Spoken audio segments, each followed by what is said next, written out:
നമ്മളിപ്പോൾ ടെസ്ല കാറിലാണ് യാത്ര ചെയ്യുന്നത്. എയർപോർട്ടിലേക്ക് പോവുകയാണ്. അപ്പോൾ നമ്മുടെ കാറിൻ്റെ ഉടമയായിരിക്കുന്ന അരവിന്ദുമായിട്ട് നമുക്ക് ഈ കാറിൻ്റെ പ്രത്യേകത ഒന്ന് ചോദിച്ചറിയാം. അതുകൊണ്ട് ഇതിൻ്റെ ഫ്രണ്ടിൽ ഇത് ഒരു ഇൻഡിക്കേറ്ററൊക്കെ കാണുന്നത്, മാപ്പൊക്കെ കാണുന്നുണ്ട്. വളരെ വ്യക്തമായി കാണാൻ എല്ലാ കാര്യങ്ങളും ഇതിലൂടെ നിയന്ത്രിക്കപ്പെടുന്നു. ഇനി നമുക്ക് ഇതിൻ്റെ ഉടമസ്ഥനായിരിക്കുന്ന അരവിന്ദുമായിട്ടൊന്ന് ചോദിക്കാം ഇതിന് എന്തൊക്കെ പ്രത്യേകതയാണുള്ളത്. ഒരുപക്ഷെ ഭാവിയിൽ ഡ്രൈവർ ഇല്ലാത്ത ഒരു കാറിൻ്റെ സങ്കല്പം ഇതിന് എത്രത്തോളം സാധ്യതമാകുന്നുണ്ട്? അരവിന്ദ് എന്താണ് പറയുന്നത്?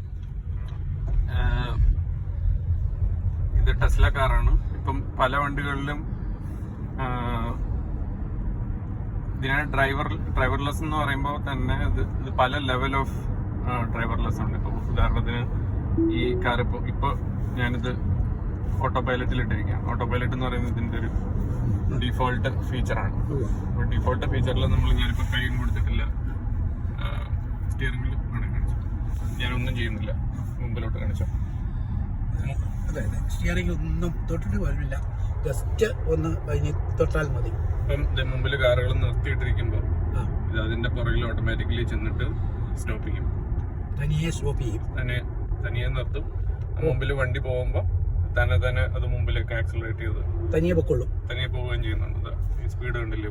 അതെ അതെ അതെ അതെ. ഓ, അത് വലിയൊരു കാര്യം തന്നെ. അതൊരു വലിയ നേട്ടമാണ്. ഇതിന്റെ ഒരു അഡ്വാൻസ്ഡ് സ്റ്റേജിലേക്ക് വരുന്നതിന്റെ ഒരു സ്റ്റേജാണ്. അതെ, ഇതിപ്പം അത് ഇതിനകത്ത് ഡീഫോൾട്ട് ഉള്ളൊരു ഫീച്ചറായി ഓട്ടോ പൈലറ്റ് എന്ന് പറയുന്ന ഫീച്ചർ. ഇതിനെ നമുക്ക് അപ്ഗ്രേഡ് ചെയ്യാം, നമുക്കൊന്നും കൂടെ. അതിനെയാണ് അവര് ടെസ്ല ഫുൾ സെൽഫ് ഡ്രൈവിംഗ് എന്നാണ് ആ ഫീച്ചറിനെ വിളിക്കുന്നത്. ഫുൾ സെൽഫ് ഡ്രൈവിംഗിൽ നമുക്ക് ഓൾമോസ്റ്റ് ഡെസ്റ്റിനേഷൻ ഇട്ട് കൊടുത്തിട്ട് വെറുതെ കൈ വെച്ച് കഴിഞ്ഞാൽ അവൻ തന്നെ എവിടെയൊക്കെയാണോ തിരിയേണ്ടത്, ഓരോ ജംഗ്ഷൻ എത്തുമ്പോഴും മുമ്പോട്ട് പോകണോ, ഇടത്തോട്ട് തിരിയണോ, വലത്തോട്ട് തിരിയണോ, അതെല്ലാം ഡിസൈഡ് ചെയ്യും, പോയിക്കോളും. അത് കറക്റ്റ് ആ ലൈനിൽ ഏത് ലൈനിലാണ് നിൽക്കേണ്ടതെന്നും എല്ലാം അത് തന്നെ സെൻസ് ചെയ്യും. Very good. ഇനി ഇതിൻ്റെ ഈ സ്റ്റിയറിങ് ഒരു പ്രത്യേകതയുള്ള സ്റ്റിയറിംഗ് ആണ്. നമ്മളുടെ കാറിൻ്റെ ഒരു സ്റ്റിയറിംഗ് പോലെ അല്ല ഇതിൻ്റെ പ്രത്യേകത. ഏതാണ്ട് ഒരു ദീർഘചതുരത്തിൽ ഇരിക്കുന്ന ഒരു സ്റ്റിയറിംഗ് പോലെയാണ് ഈ ടെസ്ലയുടെ പിന്നെ സ്റ്റിയറിംഗ് കാണുന്നത്. എന്താണ് ആ സ്റ്റിയറിംഗിൻ്റെ ഒരു പ്രത്യേകതയായിട്ട് പറയാവുന്നത്? ഇതിനെ ഇവര് സ്റ്റിയറിംഗ് എന്നല്ല വിളിക്കുന്നത്, ഇവരെ ഇതിനെ യോക്ക് എന്നാണ് വിളിക്കുന്നത്. YOKE, yoke. യോക്ക് എന്നാണ് ഇവര് തന്നെ ഈ സ്റ്റിയറിംഗിന് ഇട്ടിരിക്കുന്ന പേരങ്ങനെയാണ്. യോക്കിന്റെ ഒന്നാമത്തെ പ്രത്യേകത കാണുന്ന പോലെ തന്നെ അതിന്റെ യൂഷ്വൽ സ്റ്റിയറിംഗ് വീലിന്റെ പകുതിയേ ഉള്ളൂ. ഇത് നമുക്ക് ആദ്യം നമ്മളൊന്ന് ആശ്ചര്യപ്പെടുമെങ്കിലും, പക്ഷെ ഇത് ഓടിക്കാൻ മറ്റേതിനെ ഓടിച്ച് കമ്പയർ ചെയ്യുമ്പോൾ കുറച്ചും കൂടെ എളുപ്പമായിട്ടാണ് എനിക്ക് തോന്നിയിട്ടുള്ളത്. അതുപോലെ ഇതിന്റെ വേറൊരു പ്രത്യേകത, എല്ലാ കൺട്രോളും ഒന്നെങ്കിൽ സ്റ്റിയറിംഗിലായിരിക്കും അല്ലെങ്കിൽ ഈ കാണുന്ന സ്ക്രീനിലായിരിക്കും. ഗിയർ ഇടുന്നതും കാര്യങ്ങളും എല്ലാം സ്ക്രീനിൽ തന്നെയാണ്. ഓ, അത് ശരി. ബാക്കി നമുക്ക് ഇതിനകത്ത് ഇൻഡിക്കേറ്ററോ വൈപ്പറോ അതിനൊന്നും ഒരു സ്റ്റോക്കുകളും ഇല്ല. എല്ലാം സ്റ്റിയറിംഗ് തന്നെയാണ് കാണാനുള്ളത്.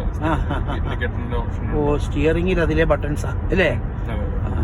പിന്നെ ഉള്ളത് ഈ സ്ക്രീനുമാണ്. അൺഇൻറ്ററപ്റ്റഡ്. നമ്മുടെ യൂഷ്വൽ വണ്ടിക്ക് ഫുൾ സർക്കിൾ ആണല്ലോ.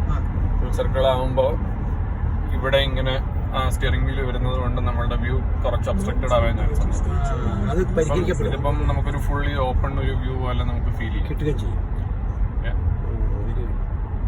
അപ്പൊ അങ്ങനെ 2-3 പ്രത്യേകതകൾ അത് എടുത്തു പറയാവുന്നുണ്ട് അല്ലേ? പിന്നെ ഇലക്ട്രിക് ആണ്, ഫുള്ളി ഇലക്ട്രിക്കാണ്.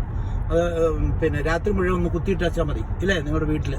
അപ്പൊ ഞങ്ങളുടെ വീട്ടില് അതൊരു പ്രത്യേക, ഈ നമ്മള് കുത്തിയിടുന്ന പ്ലഗിന്റെ ഔട്ട് വോൾട്ടേജും കറണ്ടും അനുസരിച്ചിരിക്കും എത്ര സ്പീഡിൽ അത് ചാർജ് ആവുന്നുള്ളത്. വീട്ടില് ഞങ്ങള് ലെവൽ 2 ചാർജിങ് വെച്ചിട്ട് 1 മണിക്കൂറിൽ കുത്തിയിട്ട് കഴിഞ്ഞാൽ 26 മൈൽ കയറും. അത് പക്ഷേ ഇവരുടെ ടെസ്ലയുടെ തന്നെ സൂപ്പർ ചാർജർ നെറ്റ്വർക്കിലൊക്കെ കൊണ്ടുകഴിഞ്ഞു കഴിഞ്ഞാൽ 1 മണിക്കൂർ കൂട്ടിയാൽ 1000 മൈൽ കയറും. അതിന്റെ അർത്ഥം ഇത് ഫുൾ ചാർജ് ആവാൻ 20 മിനിറ്റ് മതിയോ, അല്ല 25 മിനിറ്റ് മതി ഈ സൂപ്പർ ചാർജറിലാണ്. പക്ഷെ നമ്മുടെ വീട്ടിൽ കുത്തിയിട്ട് ചാർജ് ചെയ്യുമ്പോൾ കുറച്ചും കൂടെ സമയം എടുക്കും. സാധാ പ്ലഗിലാണ് കുത്തിയിടുന്നെങ്കിൽ അതിനേക്കാളും കുറച്ചും കൂടെ കൂടുതൽ സമയം എടുക്കും. സാധാരണ നമ്മൾ ഈ ഫോൺ ചാർജ് ചെയ്യുന്ന പോലത്തെ പ്ലഗ് അതിലും നമുക്ക് ചാർജ് ചെയ്യാം, പക്ഷെ അതിൽ വോൾട്ടേജും കറണ്ടും കുറവായതുകൊണ്ട് കയറുന്ന കിലോ വാട്ട് അവർ കുറവായതുകൊണ്ട് കൂടുതൽ നേരം എടുക്കും ചാർജ് ആവും. അപ്പം അരവിന്ദിൻ്റെ ഈ ടെസ്ല കാറിനെ പറ്റിയുള്ള ഈ ഫീച്ചർ ഈ നമ്മുടെ ഈ ഇൻ്റർവ്യൂ വളരെ ഭംഗിയായി അരവിന്ദ് വളരെ പ്രകടമായിട്ട് പറയുകയും നമുക്ക് ബോധ്യപ്പെടുത്തി തരികയും ചെയ്തിട്ടുണ്ട്. വളരെ സന്തോഷം അരവിന്ദ്, പ്രത്യേകം താങ്ക്സ്. Thank you.